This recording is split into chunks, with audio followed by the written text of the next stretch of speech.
Pemirsa, mobil duo sejoli di Palembang dibobol maling pas lagi belanja di jeru PS Mall.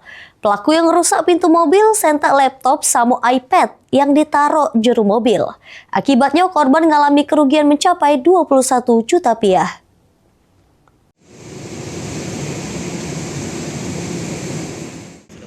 Apes nian yang dialami pengunjung PS Mall bernama Randika Samo Ardini. Pas lagi belanja, mobilnya dibobol maling pada sore hari.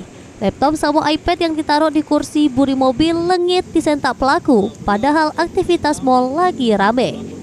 Cowok korban menduga pelaku berjumlah 2 wong. Siko beraksi, sikoknya nunggu di pinggir jalan.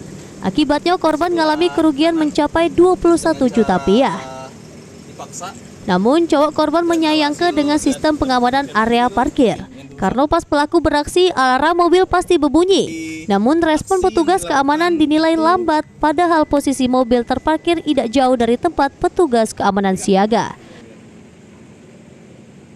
Dari hal tersebut kami langsung melapor kepada pihak security dan melihat CCTV yang diperlihatkan secara handphone saja, tidak boleh masuk ke ruang CCTV, dan terlihat pelaku berindikasi seperti dia memakai hoodie berwarna hitam, masker berwarna biru, masker medis, dan celana lepis panjang.